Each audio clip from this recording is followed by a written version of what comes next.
All right, how's it going? Welcome back to another video here in the series on mechanics and relativity. You might have seen that the section title has changed once again. We are now moving on to the final section in this video series. And I think in some sense that is always an exciting thing, right? Just to be saying that we are in the last video of the series, or the last video section of the series. But I'm especially looking forward to the fact that this topic right here is the last topic that we're going to be covering. If you haven't been able to tell by the section right here or the title of the video, we are going to be introducing this topic, which is known as Einstein's theory of special relativity. I've been looking forward to covering this for a while now, at least since the start of recording this, recording the overall series, that is. I think it's going to be a lot of fun. So to kind of make this to kind of introduce this video, because this sort of marks a transition point in the video series, I think it's important to describe what we've been doing so far, and then where are we headed starting at this video and going forward throughout the rest of the series. And to do that, I have this diagram right here that we've seen a couple times now, especially earlier on in the video series, which sort of is a qualitative graph that roughly categorizes a given physical system by their associated size as well as their speed. So if you have a particle or a system of particles, how big are those particles, and also how fast are they moving, right? Now, what we've been doing up until this video right here is we have been working within the regime of classical mechanics, or specifically the Newtonian formalism of classical mechanics, where everything essentially is governed by Newton's three laws, as well as three conservation principles. So conservation of energy, conservation of momentum, and conservation of angular momentum, right? And we spent a lot of time talking about systems within this regime, but just as a reminder, this regime inherently is interested in objects which have a relatively large size and move at a relatively slow speed. Now, a good sort of just conceptual way of understanding this is to say, if you look at any sort of everyday object that is around you, whether it's this whiteboard here, or it's a car, or a planet, or this marker, or even some things that are slightly too small to see with the naked eye, but certainly everything that we can see with the naked eye is large enough that it is within, which is considered to have a relatively large size. And then also most everyday objects move at slow speeds. And what we mean by slow speeds is that it moves slow relative to this value right here, this massive speed known as the speed of light. Now the speed of light it's conveniently named. It's the speed that light travels at, typically denoted with the lowercase letter c, and it's this massive number right here. It's often approximated as 3 × 10⁸ meters every second. And just in terms of more American units, if we live in the US, this is the analogy that was given to me when I was first learning about it, is that if you were to think about this in terms of miles, this would be like an object moving at 186,000 miles every second. Right? So it's this incredibly fast speed. And in most everyday objects that we observe, don't move even remotely close to this speed. Even objects that we would typically think of as fast, whether it's like a cheetah or a race car or sort of like a fighter jet or one of those sort of bullet trains that are supposedly moving very fast, they are moving fast, I guess, relative to somebody walking, but they are still significantly slower than the speed of light. So when we are talking about classical mechanics, what we've been doing so far, it is more or less the regime that describes the physics of everyday objects. Okay, but it turns out that there's something interesting that happens when these relatively large objects, these things that you can observe with the naked eye, there's something interesting that happens as they start to move to faster and faster and faster speeds. It turns out that the laws of, or Newton's laws, the laws of, Newtonian mechanics start to break down when you get to really, really fast speeds. And all of a sudden these effects, known as relativistic effects, start to become important. Okay. So what we're going to be doing in this video series, or for the remainder of this video series, is we're going to say these everyday objects that we can observe with the naked eye, when they start to move very fast, when we mean fast, we mean close to the speed of light.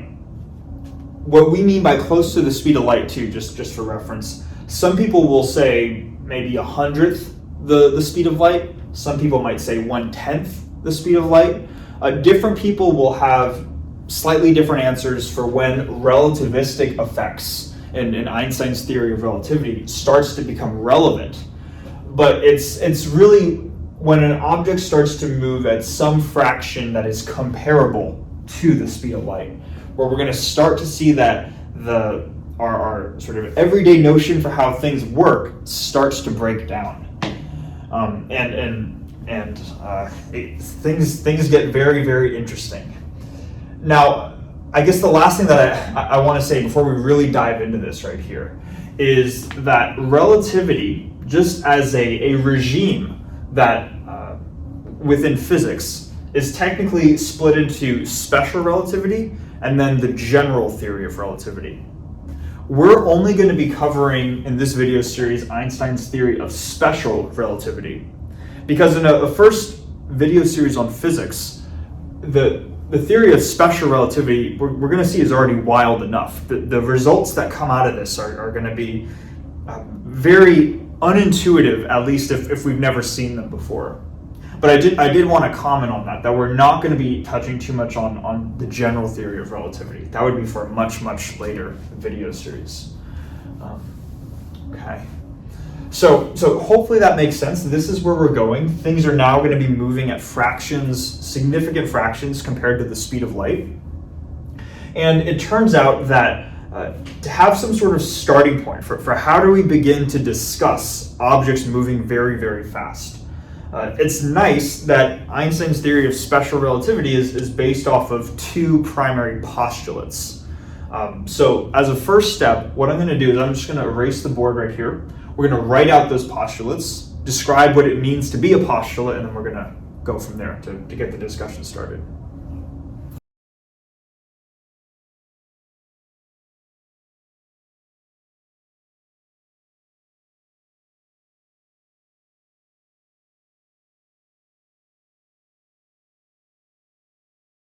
Okay, so what we have here are the two postulates that all of special relativity is sort of founded upon.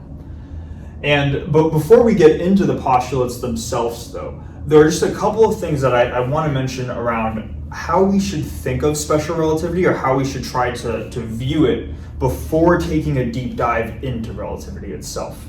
Okay. The first thing is that, and I guess this will be especially prevalent if you've never encountered special relativity before, but even if you have, this is hopefully still relevant.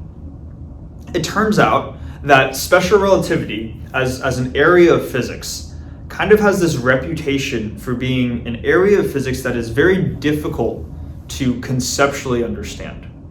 People will look at effects in relativity and say, this is very, very confusing to me. Now, I think the reason why relativity can be such a confusing area of physics to understand, or why people find it to be very confusing, is because there are effects that show up in special relativity that people learn about, and people will say that these effects are very counterintuitive to how you and I experience everyday life.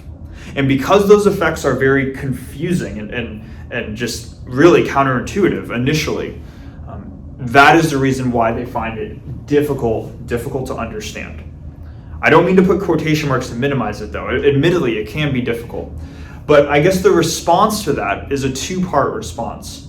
The first part is naturally, some of the effects that appear in special relativity will naturally be counterintuitive, simply because you and I, and just humans in general, are not going to be moving relative to each other at speeds close to the speed of light. We all move at much slower speeds, so some of the relativistic effects that we're going to get into, we simply don't observe on a daily basis. It just doesn't happen. So admittedly, it makes sense that some of these ideas are counterintuitive.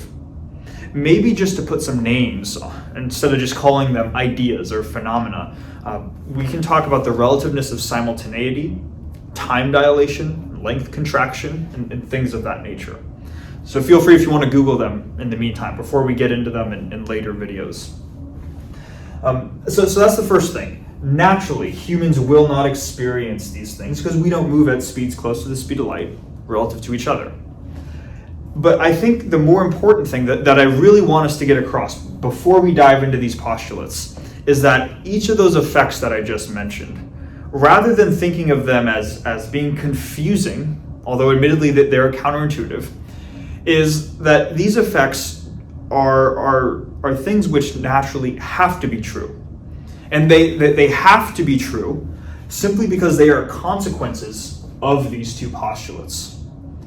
So rather than thinking of relativity as confusing, because relative simultaneity, time dilation, and length contraction, and things of that nature, because all of those are confusing, I think a better mindset into thinking about relativity is that those effects are just consequences of these postulates. But it's the postulates themselves, when combined together, these two postulates, these can be confusing. But they're postulates. So that's just what they are. And I think that we should more think sort of in awe or in wonder by the fact that these happen to be true together in the universe that we live in. Okay?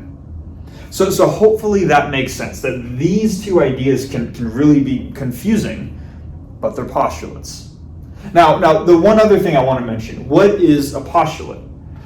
So a postulate in physics is kind of like an axiom in math.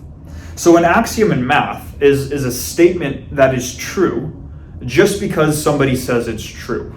Why is it true? They said it was true. They don't need another reason to say why an axiom is true. It's just true because it is. It's an axiom. Postulates, on the other hand, they're not quite like that in the sense that a postulate is true just because some physicist says that they're true. A postulate is true because observational data tells us that these statements are just true. Okay? So an axiom is true because some human, whether a mathematician or anybody else, claims it to be true. A postulate is true because observational data tells us it's true. But they're similar in the sense that they are just true, and you don't need a more fundamental reason for why those things are true. They just are. Okay? But because a postulate is data-driven, unlike an axiom, which is always going to be true as long as humans say that they're true, postulates are only true as long as the data says that they're true. So in theory, if the data at some point were to all of a sudden contradict these two postulates right here, these two claims would no longer be postulates. Postulates are things that are true just because the data says it's true, and we don't need any other explanation for why. Okay? So technically, postulates are open to being changed if at some point observational data says otherwise, but we think it's pretty unlikely. Okay? So hopefully that makes sense. Now, assuming all that makes sense, let's actually start describing these things. What are the two postulates of special relativity? We have postulate 1 here, which is also known as the principle of relativity. And this is actually something that we've seen earlier on in the video series when discussing Galilean transformations and Galilean relativity. It says that the laws of physics are going to be the same in all inertial reference frames. Now, we've typically thought of the principles of relativity as as long as we're working in an inertial reference frame, then Newton's laws specifically are valid, right? Because we've been doing classical mechanics. But it turns out that even when working with objects moving at speeds comparable to the speed of light, as long as you're in an inertial reference frame, then the laws of physics governing your system, whatever those laws happen to be, they don't need to be Newton's laws. You could have like Maxwell's equations governing electromagnetic phenomena, right? But whatever your laws of physics are, as long as you're in an inertial reference frame, so let's say a frame S, and then you have a second inertial reference frame, S prime, then the laws of physics are going to be the same in these two reference frames, all right? That part this first postulate is not where things begin to get weird, okay? This is stuff that we've already seen before. So hopefully this part makes sense. It's postulate 2 where things start to get interesting. So let's read postulate 2. Postulate 2 says that specifically the speed of light in a vacuum is going to be the same in all inertial reference frames. Okay? Now, when we think of something moving at the speed of light, it's most helpful to just imagine a particle of light known as a photon moving at the speed of light. Okay. So, yeah, this is saying that if we have a particle of light and it is in a vacuum, we'll explain this part too, but the speed of light in a vacuum is light will move at the same speed, being the speed of light, in all inertial reference frames. I can say this as many times as I want, but I think drawing out some pictures can help us understand why this is weird, because we might not see why this is so weird initially. Before we even draw out a picture for this, let's draw out a comparable picture for things, for phenomena in just regular classical mechanics. Let's say that I have a person, and he's throwing a baseball. At least right now, the MLB playoffs are on, so I'm thinking about baseball.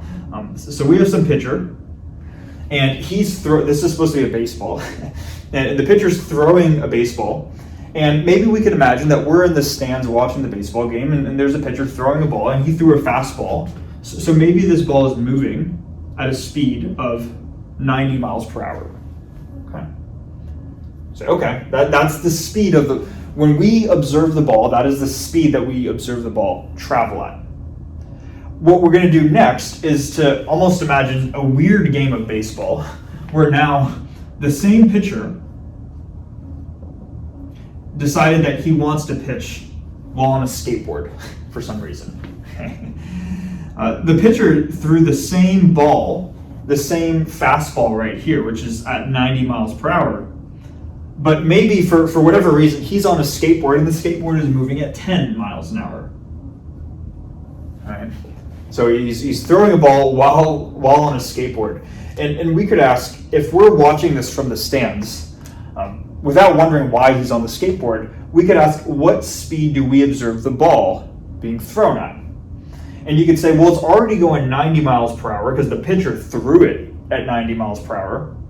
But the pitcher was also on a skateboard going in the same direction as the ball, which adds another 10 miles an hour to the ball's speed.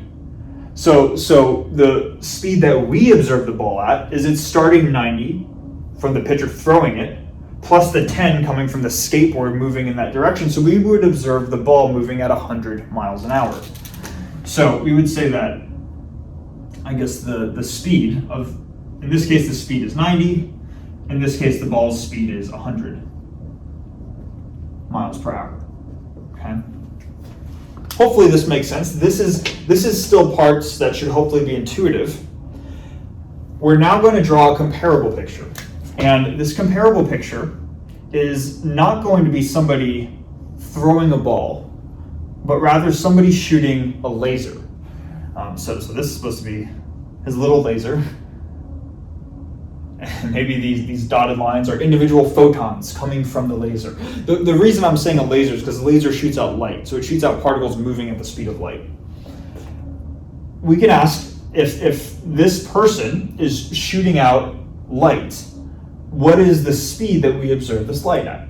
Well, we observe it at the speed of light. So its speed is c, the speed of light. Okay. What happens if this guy decides to for whatever reason, to do the same thing that the pitcher was doing, and he decides to hop on a skateboard, though? So now our laser guy decided he also likes to skateboard for some reason. He shoots out a laser, and the skateboard is moving at 10 miles per hour. We might initially think that the speed that we observe this light at, to just follow the same logic as it did here, and be the speed of light plus 10, right? But it turns out that's not the case. It turns out that even though the skateboarder is moving at 10 miles an hour on the skateboard, the speed that we observe light at is not c plus 10, but it is still the speed of light. The speed of light is going in a vacuum is the same in all inertial reference frames. Okay? So why is this true? When we observe it, it just is, right? There's no real more foundational explanation, at least that I know of, for why this is true. This is just something that we observe, and this is how our universe actually works. If you were to take a laser, shoot out that light while you're on a skateboard, if you're going 10 miles an hour in the same direction, it is not c plus 10. And the same thing if you're going in the opposite direction. Maybe you're shooting laser light out this way while your skateboard's traveling this way. And that we might initially think then the speed would be c minus 10 if the skateboard's going in the opposite direction. But the speed that we observe this light at, no matter what velocity we put in for here, is just the speed of light. And that's weird. Okay? That is the part of relativity that is weird. But it's true. Like, we live in a universe where this is what actually happens when we work with light. It will travel at the same speed in all inertial reference frames. There is no velocity addition that comes with the speed of light. Okay? So very, very weird. But cool at the same time, right? Now the reason why there's this part in a vacuum, speed of light in a vacuum, is because one thing that we've discovered is that if light travels through some medium, like the atmosphere or water or some sort of medium, essentially, that is not a vacuum, then the speed of light will decrease. Okay, so there's kind of if you're able to have light travel through a medium that is not empty space, by vacuum they mean empty space, then the speed of light will change. But assuming that you're working in, basically this part is to say, assuming that you're not accounting for the medium that the light is traveling through, assuming you're not worried about that detail, then it is true that if you shoot out laser light, it will travel at the speed of light. If you're moving while you shoot out laser light, whether it's going forward, backwards, sideways, in any direction, at any velocity, light will travel at the speed of light. Okay? That's what postulate 2 says. And it's these two ideas together that are kind of the formation of a lot of very, very interesting phenomenon. Hopefully this makes sense, though. At least what the two postulates are saying. Okay. Now, I think what is helpful, and where kind of the next natural step is that we should go, is to say, okay, maybe we understand what these two postulates are saying. How can we formalize this a little bit more? So we're not talking about relativity in terms of just pictures of baseball players throwing a baseball, right? Both of these postulates are inherently talking about statements that need to be true in all inertial reference frames. Notice they both end with in all inertial reference frames. Meaning, if I have any two reference frames, S and S prime, then the coordinates that describe S and the coordinates that describe S prime should transform in such a way that these two statements are always true, no matter what these two reference frames are, as long as they're inertial. So the way that we formalize this is we start to talk about coordinate transformations between any two given inertial reference frames. So what I'm going to do right now, and actually just one more thing before we move on. What differentiates special relativity from general relativity is the fact that when we're working in two reference frames, between any two reference frames in special relativity, S and S prime, they are always going to be both inertial reference frames moving at a constant velocity relative to each other. And that is kind of the special idealized case, when these two frames are moving at a constant velocity relative to each other. It's in the general theory when they no longer need to be. These two frames no longer need to be moving at a constant relative velocity. They can be there can be a relative acceleration between the two frames. All right. With that being said, what I'm going to do is I'm going to, erase these pictures, assuming they make sense. I'm going to write out at least the Galilean transformations between two inertial reference frames, S and S prime.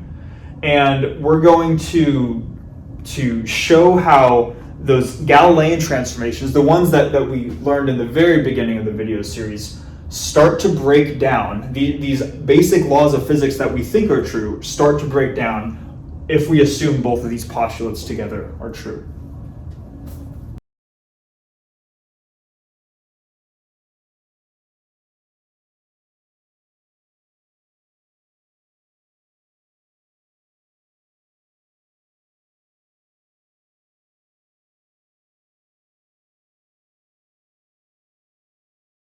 Okay, so a lot more writing on the board, but this is all stuff that we've seen before. So I just want to reiterate these concepts and then show, I think more importantly, how the concepts between Galilean transformations, just transformations between two objects moving at some speed, some relative speed to each other, how these transformations right here are in direct contradiction with these two postulates as a whole.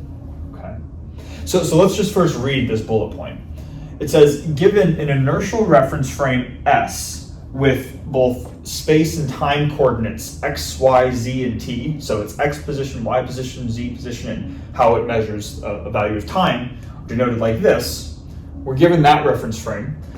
And we're also given another inertial reference frame, S prime. So this isn't like S prime now is that rotating frame that we saw in the previous section. Now S prime is just another inertial reference frame. It has its own coordinates, x prime, y prime, z prime, t prime.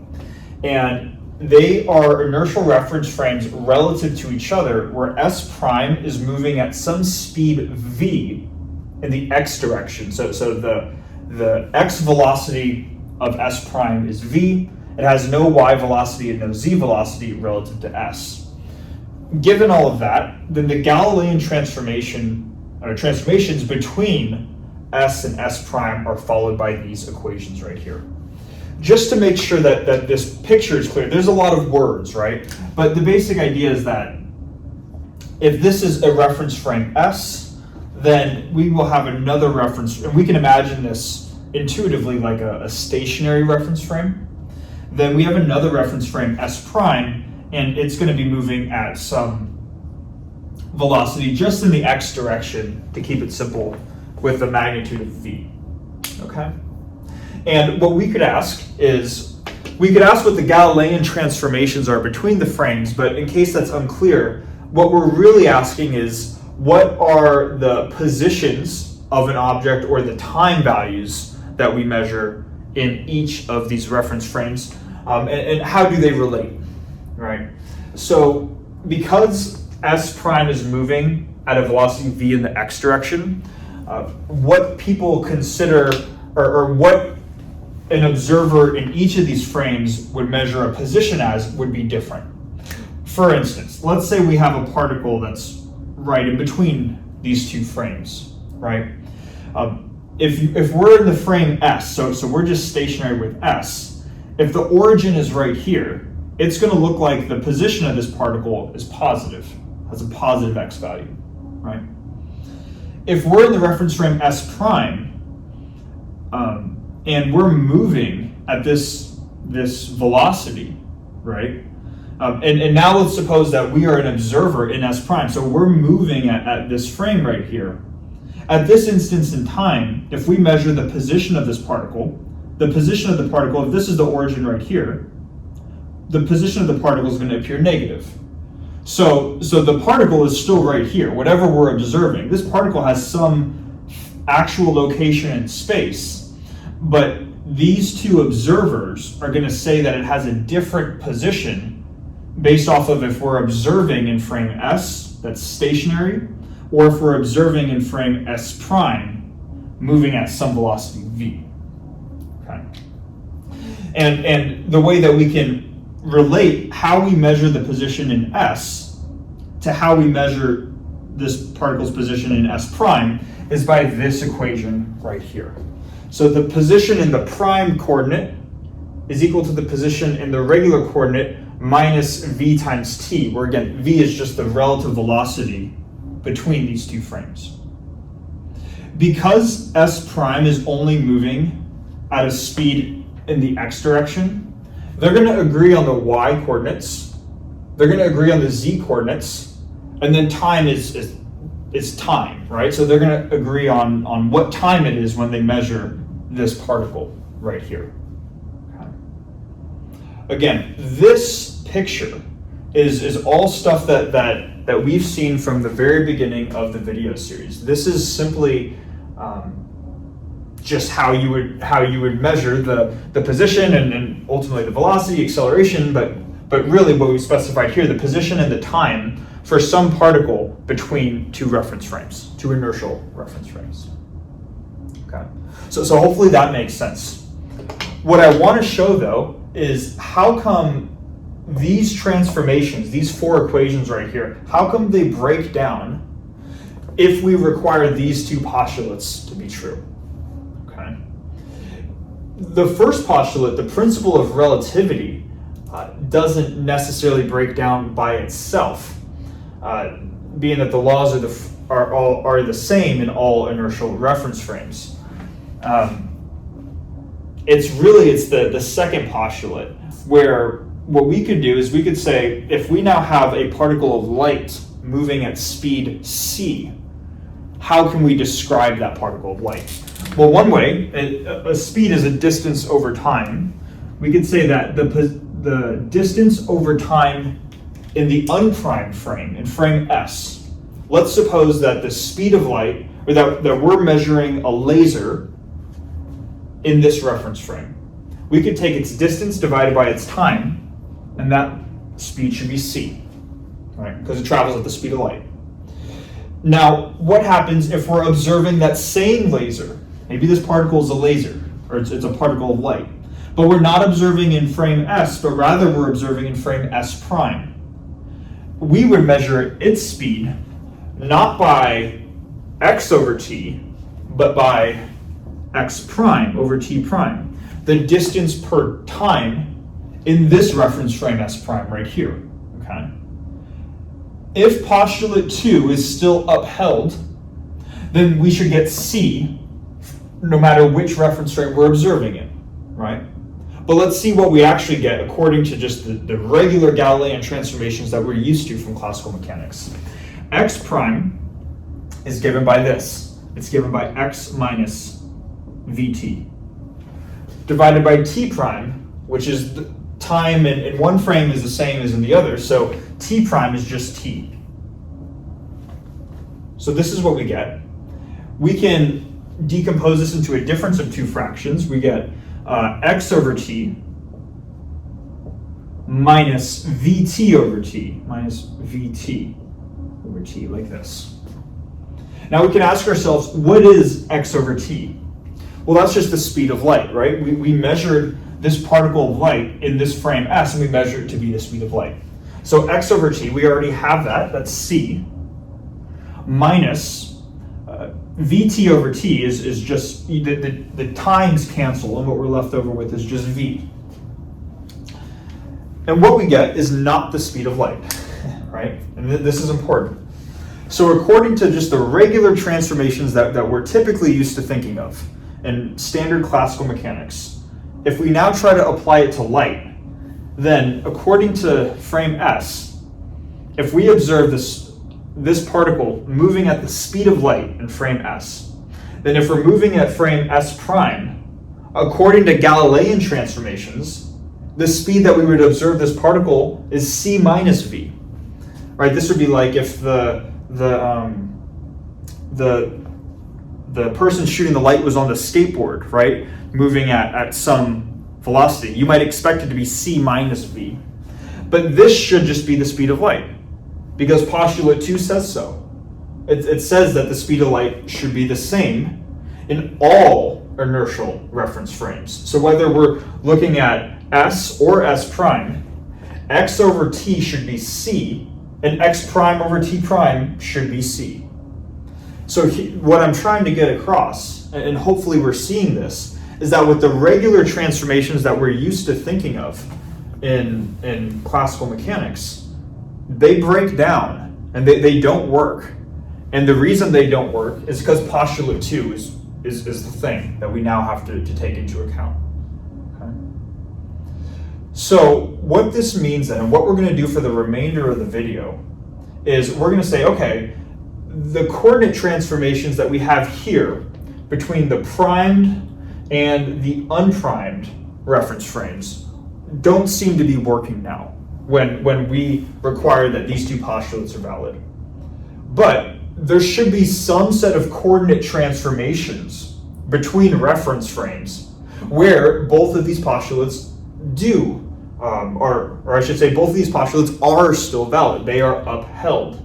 The question is, well, what are those coordinate transformations between those reference frames, right? Turns out the name of the transformations between S and S prime such that both of these postulates are upheld are called Lorentz transformations. And that's what we're going to spend the rest of the video deriving. What are the coordinate transformations where these two things can still be valid? Okay. So what I'm going to do, I'm going to keep the postulates up here just because they're so central to special relativity. I'm going to erase the rest of the stuff on the board, and we're going to start to take the first step in deriving the Lorentz transformations.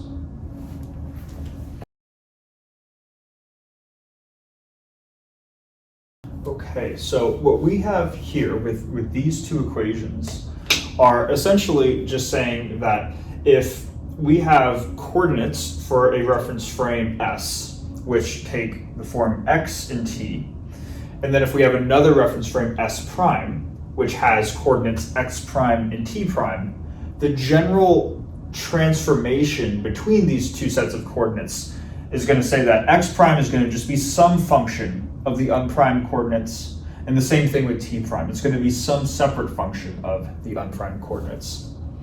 Now, in the previous whiteboard, we had x, y, z, and t, right? But if we're assuming that s and s prime are just moving relative to each other at some velocity v in the x direction, we saw that we could just ignore y and z, that those are going to be the same between the two reference frames.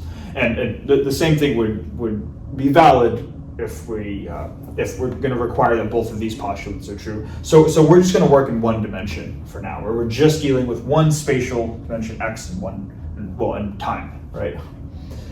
Now, the first thing and our goal here, importantly, our goal is to say what is this function f of x comma t, and what is this function g of x comma t, such that both of these postulates are upheld.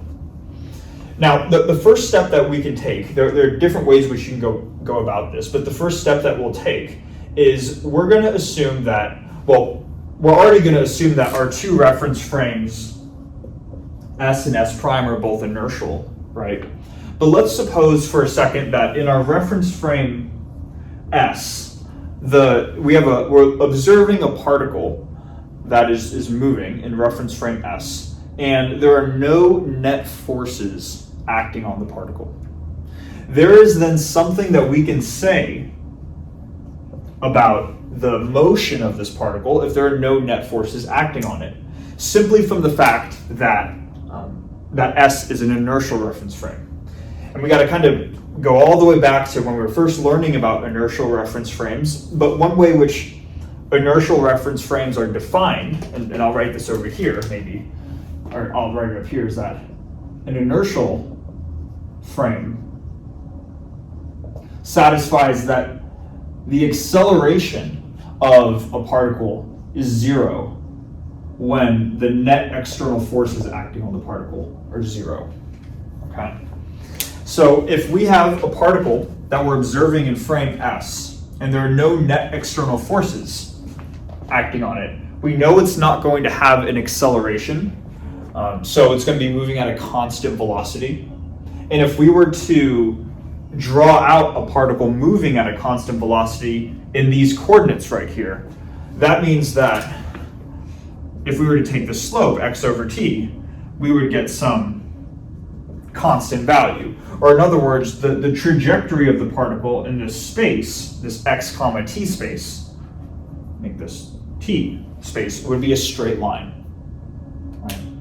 So that's all we're saying right now. If we have a particle, no net forces acting on it, because, and this is frame S right here, because S is inertial, that means that the trajectory of this particle should appear like a straight line.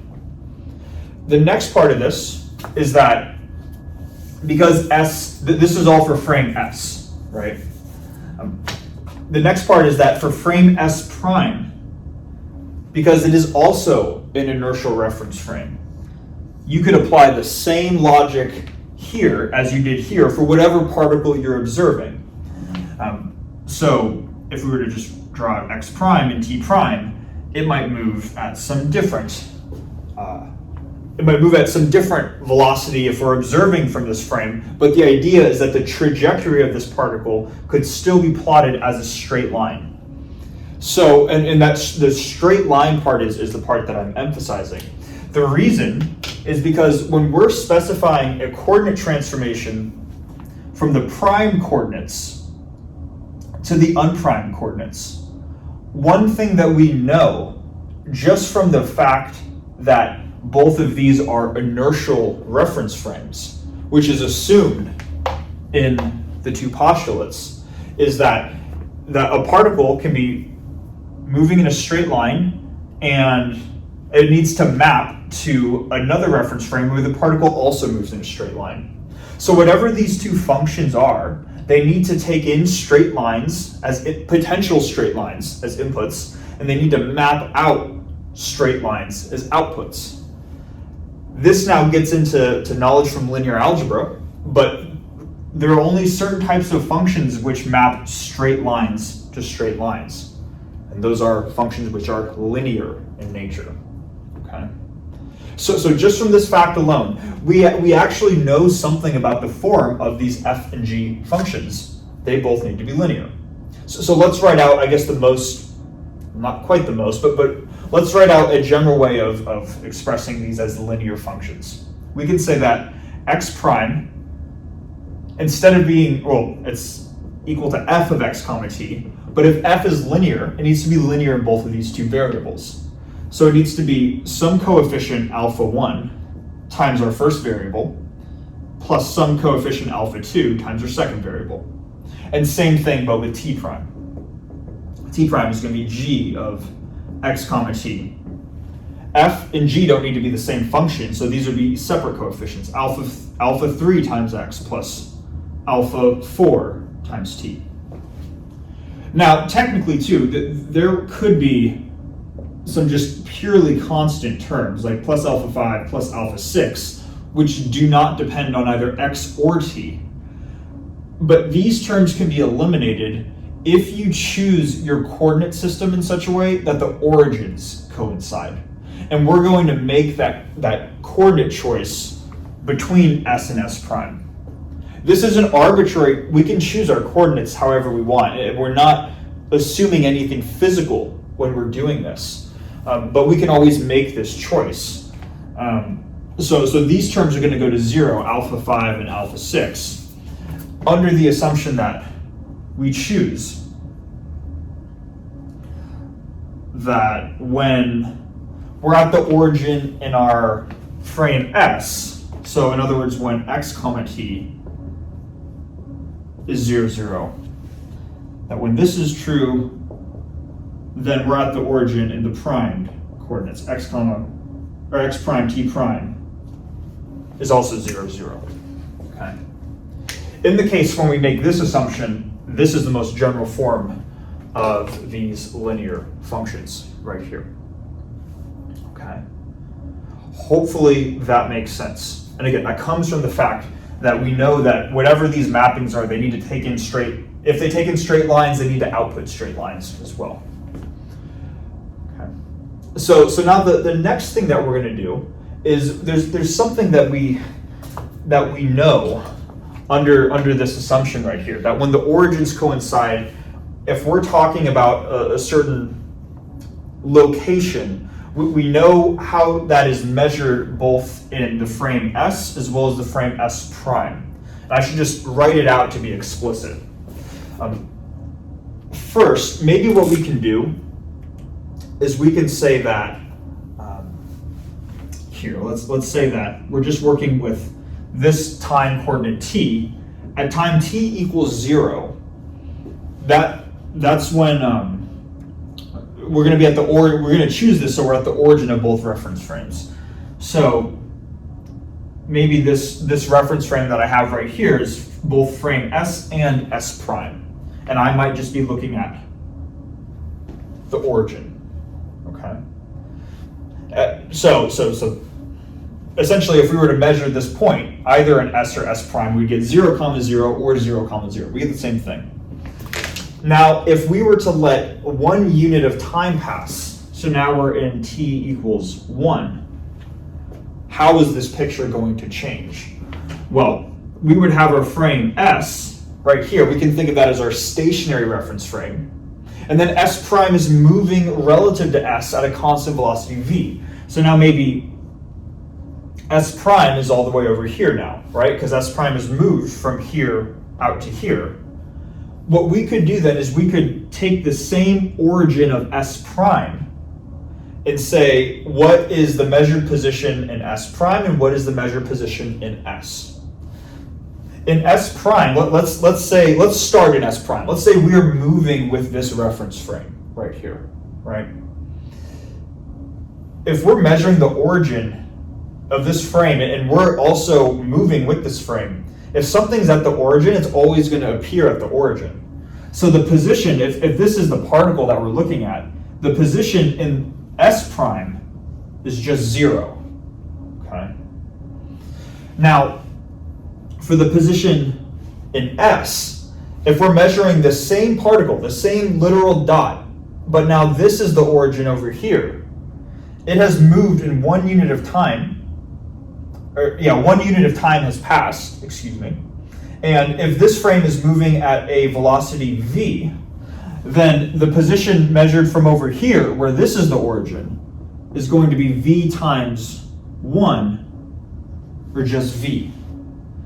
So now the position measured from this frame is a positive number v, assuming the velocity is positive, because this is the origin and we're measuring the point over here. This is some positive distance. Right.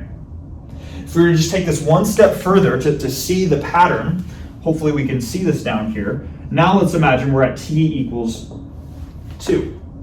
So 2 units of time has passed. S is still stationary, but now maybe our S prime frame, it is still continued to move at a constant velocity. So now S prime is over here.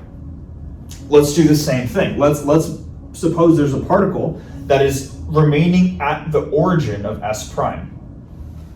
And let's compare now. What would be the measured position of this particle if we're in reference frame S prime? Well, if we're moving and it's still at the origin, it's just going to always look like it's at the origin. So the measured position of this particle, if we're in a reference frame S prime, is 0. Right?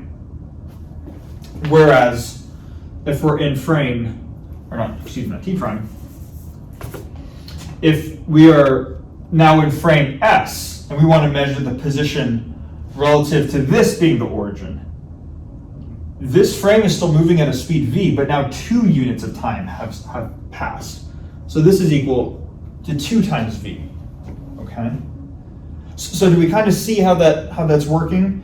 The general idea is that when x prime is 0, as long as we're measuring a particle at the origin of s prime, the x prime value should always be 0, whereas the x unprime value should be v times t. Okay. Hopefully we can kind of see that by just looking at these pictures right here. And that tells us something. So what we can do now is we can say, okay, I know between my 2 frames, as long as I have a particle at the origin of s prime, this needs to be true. Also assuming that the origins coincide, right? So we can use this information as well as the form of these equations right here to help simplify this a little bit. And maybe I'll just erase this right here for a second. This is what we did just to determine these 2 equations.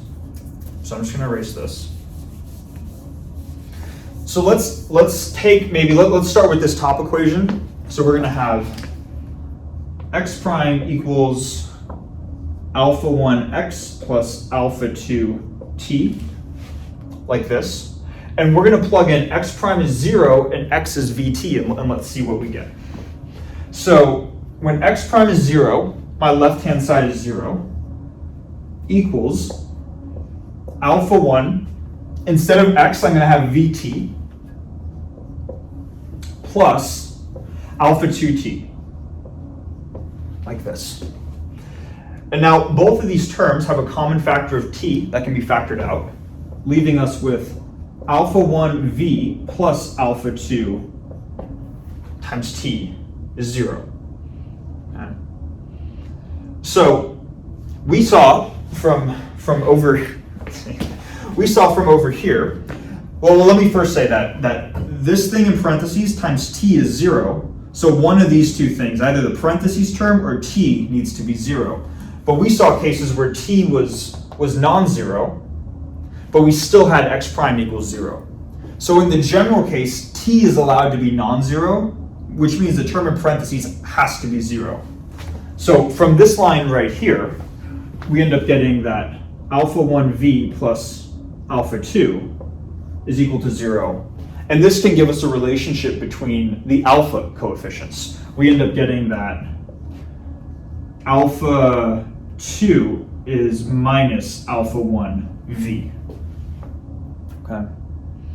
Once we have this, let's now plug this back into our general equation, where we're no longer using the ordered pair 0 and vt, and see what we get. So now this is our starting equation, our linear equation for x prime. So now we're going to have x prime equals, alpha 1 times x plus alpha 2. But what is alpha 2? Alpha 2 is negative alpha 1 v. So I'm going to write negative alpha 1 v times t. And what we end up getting is that we can factor out an alpha 1. Both of these terms contain alpha 1. So we have alpha 1 times x minus vt. I'm going to do one more step. I'm going to say that x prime is this equation, but I'm going to rename alpha 1 to be this separate coefficient that is used in all the special relativity literature. Instead of alpha 1, I'm going to call it the Greek letter gamma. So we now have x prime equals gamma. So I'm renaming this coefficient alpha 1, I'm calling it gamma, times x minus vt. Okay. So just from some basic arguments about the fact that we're working in inertial reference frames, how inertial reference frames change and map trajectories, as well as just thinking about the position of a particle between these 2 reference frames, we were able to come up with the prime position in terms of the unprimed coordinates.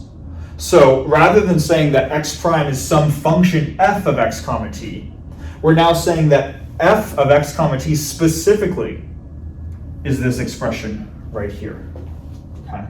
For some relativistic factor that we're going to call gamma for now.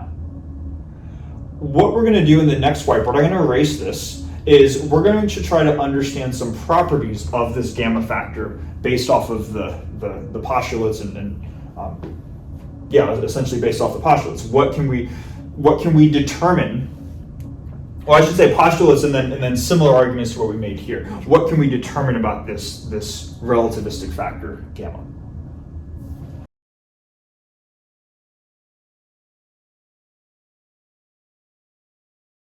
Okay, so what we've done so far is we've said that what we'd like to do is we'd like to find some coordinate transformations, f and g, these mappings, that take our unprimed coordinates and map them to our primed coordinates. And through a couple of clever arguments, we've been able to sort of determine the form of this f function so far. That f of x comma t is this, what we're going to call a relativistic factor gamma times x minus vt. What we're going to do now is we're going to try to understand some of the properties of the gamma function. And we're going to need this to ultimately understand what is this gamma function. There are multiple steps to this. But what we've done, I guess, in terms of reference frames so far is we've had inertial reference frames S and S prime. They're both inertial reference frames. What we're going to do now is just for this specific whiteboard, so this is not going to be used throughout the rest of this, but just for now, we're going to introduce yet two more inertial reference frames, so we're going to have 4 of them in general. And we're going to call the third one S squiggle, and the fourth one S squiggle prime. I guess it's S tilde, but I like calling it squiggle. I think that's more fun. And this is going to be like, people might worry and say there's so many reference frames, but fortunately, the squiggled reference frames are going to be very closely related to the unsquiggled reference frames. They're going to have all the same properties as the unsquiggled reference frames, except how they orient their position axis is going to be inverted. So here's what I mean. Whether I'm talking about S or S prime, if this is time and this is x, we're generally denoting positive distances to be to the right and negative distances to be to the left. If we're working with the squiggled reference frames, the only thing that's going to change is that now what's considered positive is to the left and what's negative is to the right. That's an arbitrary coordinate choice, and again, we're not assuming anything physical with this choice right here. Okay? But that's going to be the only difference between something that is squiggled versus unsquiggled. So what we can do then is kind of like how we had relationships between the primed and the unprimed coordinates. We can relate the squiggled to the unsquiggled coordinates. Here's what I mean. Starting with S squiggle, it's going to have coordinates x squiggle and t squiggle. X squiggle is just going to be negative x. Their orientation is just inverted. And the same thing with the prime versions. So x squiggle prime is negative x prime. Okay. Then there's also the time coordinate. And again, the only thing that is changing is what we denoted the positive distance to be. Time isn't going to be altered in any of the squiggled reference frames. So we're still going to have that t squiggle is t without a squiggle, and then t squiggle prime is t prime without a squiggle. Okay. So hopefully that makes sense. That's how we're defining these reference frames. Now, one additional thing that we should mention is that if you remember originally, when we wrote out f of x comma t, originally when we wrote out f of x comma t, we said that f of x comma t was alpha 1x plus alpha 2 t, where alpha 1 and alpha 2 were coefficients. we ultimately did some work to show that we would just get alpha 1, and that alpha 1 we called gamma.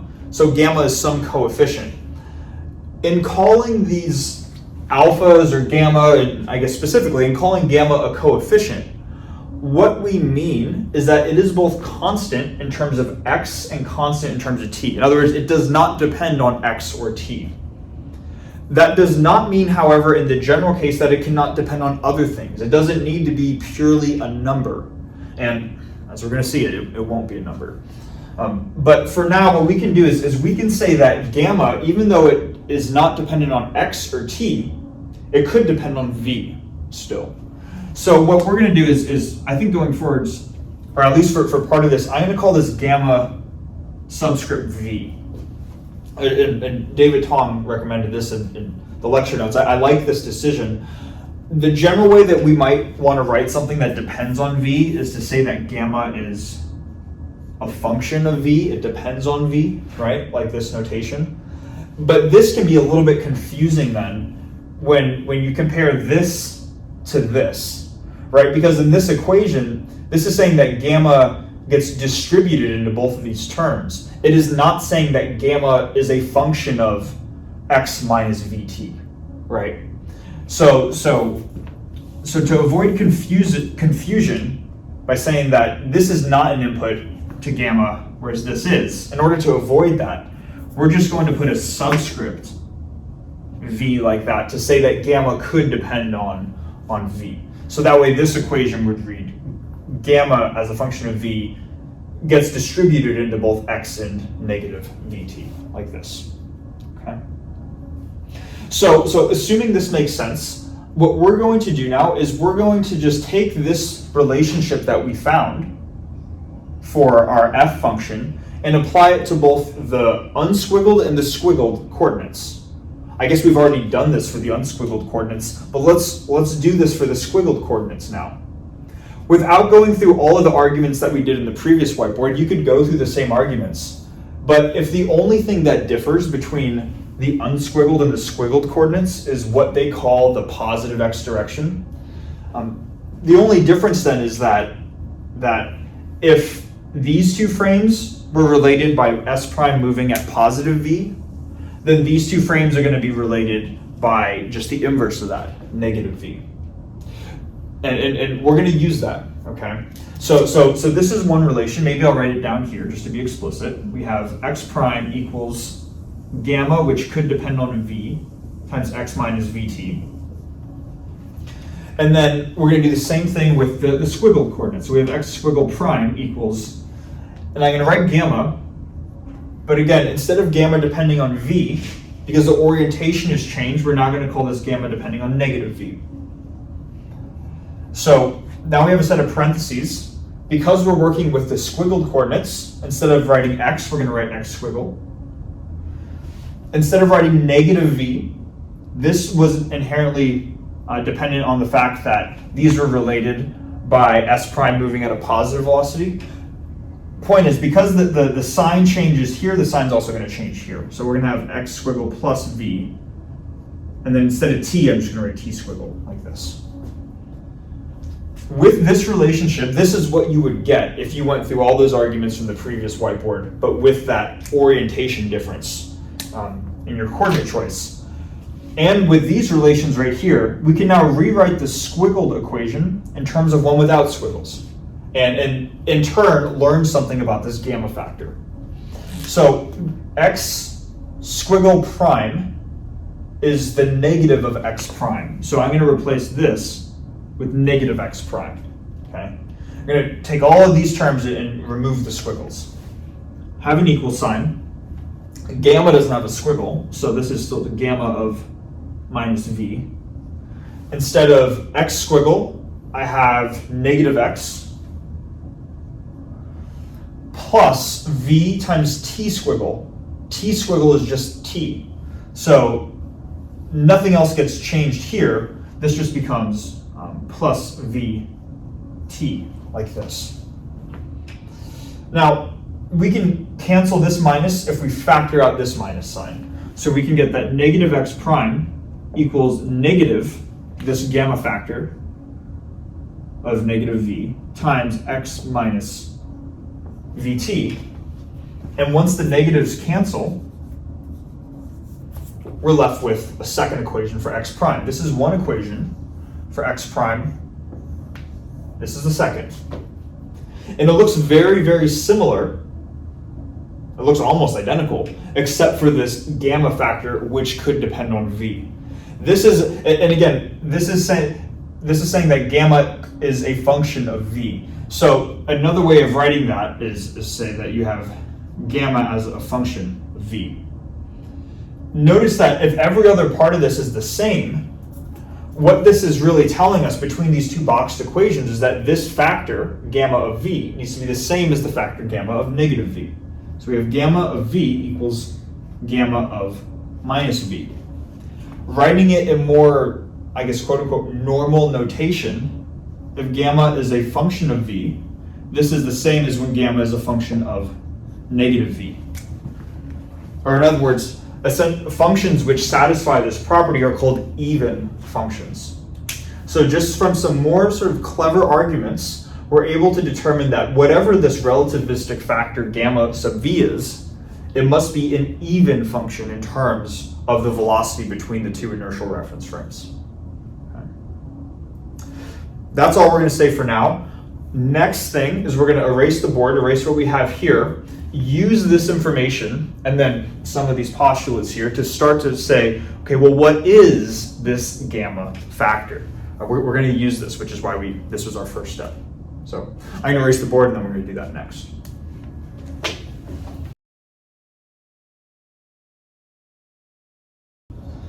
Okay, so what we've been doing so far is, I guess, essentially obtaining these equations right here. What we just obtained is that this relativistic factor gamma is even. Doesn't matter the sign of the input, it should give us the same overall factor.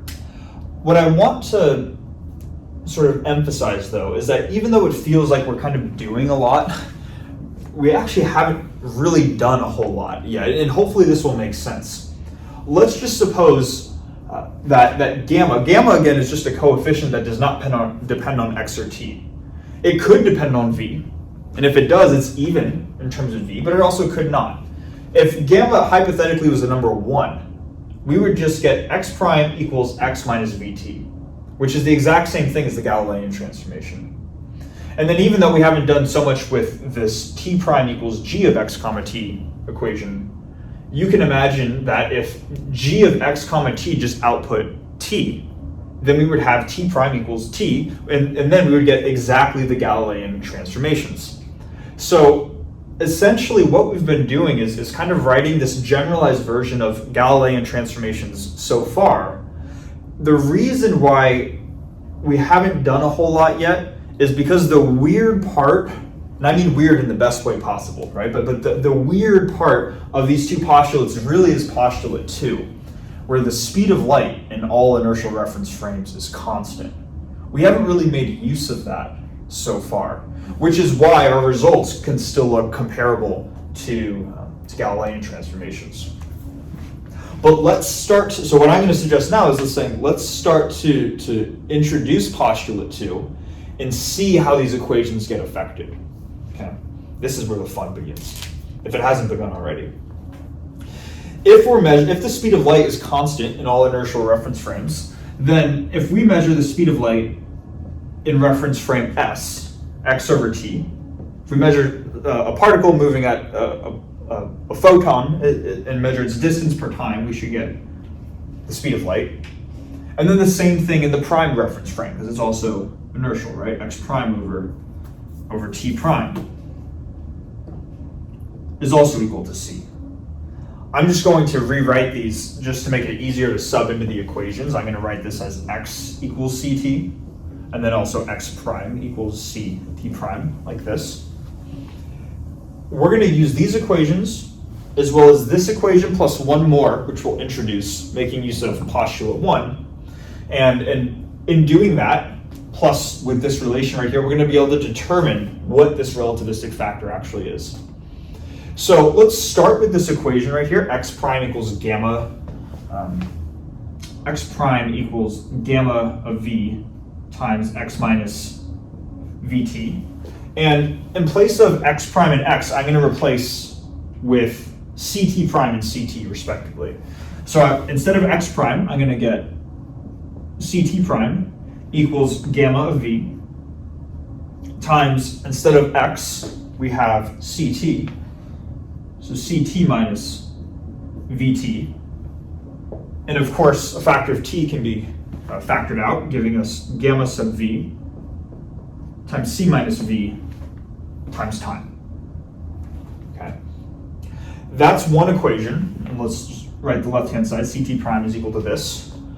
We're going to make use of one more equation, kind of making use of postulate 1, where essentially we obtain this result, right, by imagining that we had some reference frame S, maybe we're in that reference frame and we're stationary, and then reference frame S prime is moving at some velocity v relative to S, right?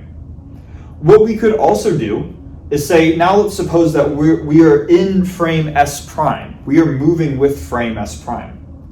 From our perspective, it's going to look like S prime is just stationary if we're moving with it, right? And it's going to look like S is just moving, S unprimed is moving in the opposite direction. It's going to have velocity, well, it's going to have velocity v in the negative direction, right? So what this means then is that if the laws of physics, such as these and at least these coordinate transformations, if they should be the same, we could go through the same set of logic that we did in this case, with this case right here, to write the unprimed coordinates in terms of the prime coordinates, to essentially do the inverse of what we've done here. What we've done here is we've written the prime coordinate in terms of the unprimed coordinates. We can also then write, instead of x prime, we could write x equals gamma not of v, but of negative v, times, instead of x, we write x prime, not negative v, but we have positive v, times t prime. So just imagining the same thing, but now this is, quote unquote, we're thinking of this as a stationary frame where S is moving in the negative direction at velocity v. If this is our other equation, notice that, well, first let's replace x and x prime with ct and ct prime. So we're going to get ct equals gamma of negative v times ct prime plus v t prime. Same idea, t prime gets factored out, so we're going to get ct equals this. What I'm going to do though is we have gamma of v here and gamma of negative v here. We know that they're the same thing because it's even, so I'm just going to call it gamma and not worry about the v subscript. That was the purpose of that last whiteboard. So we're going to have ct equals gamma. We can ensure they're the same thing even though we have separate equations, times c plus v times t prime, like this. And what we can do now is we can essentially use these relations to solve for gamma. Let's take this left equation and just divide by c. So we get t prime is equal to this whole thing over c. And now let's plug this equation for t prime into here. So we're going to have ct equals gamma times c plus v times t prime. T prime is this whole fraction right here. So then we have gamma times c minus v times t over c. Okay. Kind of running out of room. Let's see what we can cancel. We have a factor of t on both sides, so those cancel. And then we can start to collect terms. We have a factor of c here, a factor of c here. If I multiply this factor of c to the left, I get c squared equals, I have two factors of gamma, one from here, so I have gamma squared. And then what's left over is a factor of c plus v times c minus v. that can be combined into just a difference of squares, c squared minus v squared. Now let's continue over here. If we isolate for gamma squared, we get, see, this is going to be c squared over c squared minus v squared. Typically, it's actually easier to solve for the inverse of both of these sides. So I'm actually going to divide both of these terms by 1, so I'm going to get 1 over gamma squared here equals just the inverse of this. So I'm going to get c squared minus v squared over c squared. And now we can separate this fraction into two separate fractions. This is just c squared over c squared is 1 minus v squared over c squared is 1 over gamma squared. And now let's just take the square root of both sides. Hopefully I can erase this bracket thing just to give us room. So we have 1 over gamma squared gives us this. So 1 over gamma is the square root of 1 minus v squared over c squared. If we ultimately want to solve for gamma, then we just take 1 over both of these again, and we ultimately get that gamma is 1 over the square root of 1 minus v squared over c squared. This relativistic factor, gamma. All right. So what we're seeing here, we see that it's even in v, whether you get positive or negative, you square the thing, so it's the same. But interestingly, unlike the Galilean transformations, because this was our starting point right here from postulate 2, now we see that gamma is no longer 1, but this factor, 1 over a square root of 1 minus v squared over c squared. So what we're going to do now to essentially finish off the video is, because we've obtained this relation, this is what we've been working with, we're going to obtain this relation for t prime and then write out the full sort of transformations, call them the Lorentz transformations, and that'll be it.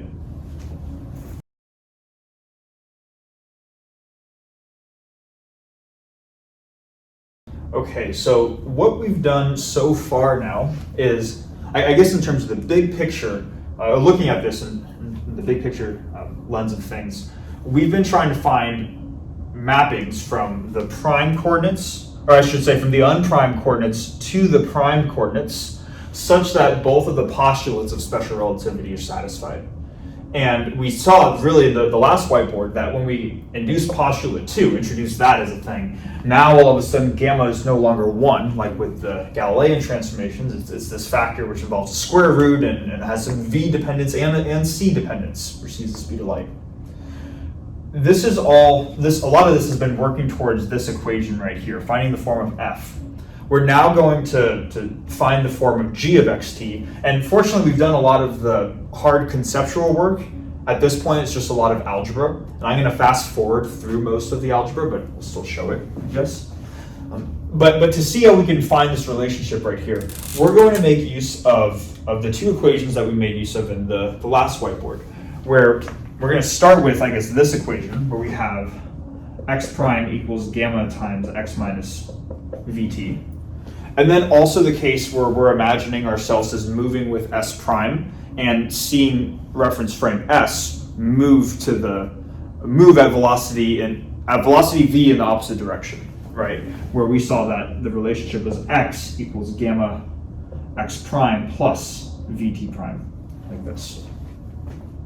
What we can do at this point is we can take this definition in this top equation and plug it in to right here. And when we do that, we're going to get that x equals, let's make this a little cleaner, we're going to get that x equals gamma. Instead of, and then we have parentheses, so I'm going to put a big set of parentheses. Instead of x prime, we're just going to replace that with the right-hand side right here. So we're going to have gamma times x minus vt, like that. This whole thing is our x. No, excuse me. This is the equation that we're subbing into, right? So x equals. This is x prime right here. And then I'm getting confused myself. Then we have plus, right? And then we have plus vt prime. Okay, that. Let's start to distribute things a little bit. Maybe I'll first just distribute gamma into both of these terms. So we're going to have gamma on the outside, and then we're going to have gamma x minus gamma vt plus vt prime. What we're ultimately looking for here is to write t prime is equal to something in terms of just x and just t. So we're going to try to get this term by itself, ideally. So next thing, let's distribute gamma into the big set of parentheses, giving us gamma squared x minus gamma squared vt plus gamma vt prime, right? What we can do at this point then is we can isolate for gamma vt prime. So we get gamma vt prime by itself. That's going to involve subtracting everything, or these two terms, over to the other side. If we subtract this term to the other side, we have x on the left-hand side minus gamma squared of x, or in other words, 1 minus gamma squared x minus, or sorry, this gets subtracted, right? So then plus gamma squared vt, like this. And then as a final step, what we're going to do is, well, final step before I fast forward through all this, is we're going to divide by gamma v, and we're going to get that t prime equals 1 minus gamma squared over gamma v times my x coefficient plus gamma squared v over gamma v just gives me gamma times t. Something times x plus something times t. I'm going to now fast forward through the this is, right, like this is what we wanted to show, that t prime is equal to some function, and we showed that this function g had to be linear, right? So we've shown that it's linear. It's dependent on these coefficients that don't depend on x or t, but just the velocity v. The algebra is going to be really simplifying this 1 minus gamma squared over gamma v factor. I'm going to fast forward through all of that, show the main result, and then just kind of lay out what everything is, and then that'll be it.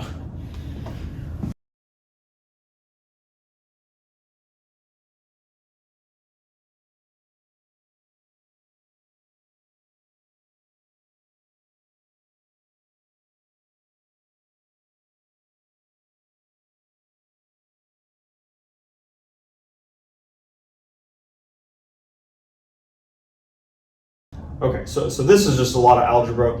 Normally, I won't even show the algebra. Like I'll say, if you do the algebra, this is what you'll get. I do feel though, like if we're just introducing these transformations, that it does make sense just to show how you get to the values you get to. But you can see that once you get to t prime equals something times x plus something times t, you do a lot of work. And the work that we did, specifically, just to summarize it, is we said, let's look at this coefficient, this fraction, 1 minus gamma squared over gamma v. Can we simplify that? And ultimately, we can simplify 1 minus gamma squared over gamma v to just being negative gamma v over c squared. Now, the reason why we're doing that will become clear in a second. But what I just want to do, because I'm going to box this real quick. This is about the last thing we're going to do, is we have this relationship right here for x prime. So we have that x prime equals gamma times x minus vt. We now have an expression for t prime. T prime equals something times x plus something times t. The reason for getting this fraction in this term, right, or to have this form right here, is so that it's a fraction that contains one factor of gamma in the numerator. By putting gamma in the numerator, you can imagine that if we replace this fraction here with here, there is a factor of gamma in the numerator right here, and there is one factor of gamma here. So there's a parallel in the structure between this first equation for x prime and this equation for t prime. We can factor out gamma, and what we're left over with is going to be negative v over c squared times x plus 1 times t. I'm going to put t in front so it shares this structure too. You see how we have x prime equals gamma times x, t prime equals gamma times t, minus, and it's not going to be x times t, it's going to be v over c squared times x, or I'm going to write minus Vx over c squared like this. And with both of these, this gamma factor is 1 minus v squared over c squared to the minus 1/2. Okay. These are the transformations between two inertial reference frames where both of these postulates are upheld. Okay. Now, first thing is that these transformations are very well known and that they're given a name. These are known as the Lorentz transformations. Lorentz transformations. And going forward, this is how we're going to be referring to them. So with the Lorentz transformations, there are two things that I'd like to point out.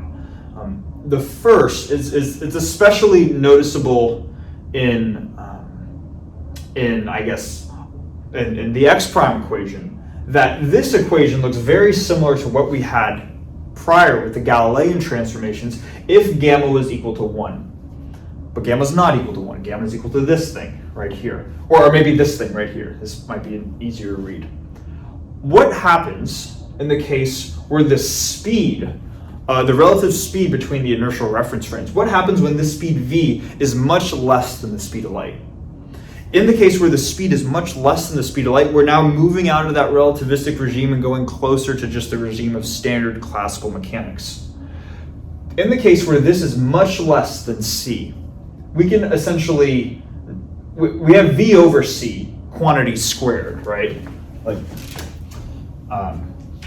v squared over c squared is just v over c squared. So this ratio is squared. If v is 1/1,000,000th the speed of light, that's right. That's I believe that's 10 to the minus 6, right? I believe so. Right. Don't quote me on that. I'm not good at mental math off the top of my head. But you get some small number, right? 1/1,000,000. If v is just 1/1,000,000th the speed of light, if you square that, if this is 10 to the minus 6, it becomes 10 to the minus 12. This fraction becomes so small in the case where your relative speed is much less than the speed of light that this fraction right here can essentially be neglected. What happens if you neglect it? You have 1 over the square root of 1 minus 0. 1 minus 0 is 1. Square root of 1 is 1. 1 over 1 is 1. That's just a way of saying that gamma is approximately the number 1 in the case where you are not moving at speeds comparable to the speed of light. And this is why this relativistic factor only becomes important when you're starting to travel at fractions close to the speed of light, where v is a significant fraction, whether it's 1/100th of a percent, or excuse me, 1/100th of the speed of light, or 1/10th the speed of light. You don't start to notice those factors until v starts to get very, very large, comparable to the speed of light. That's one thing. So that these transformations reduce to the Galilean transformations when v is much less than c. But we're now going to be considering particles and phenomena where v is not much less than c. V is comparable to c. And what we notice is that x prime transforms in some way, but also t prime transforms in some way. This tells us just immediately, by the fact that we don't have t prime equals t, right?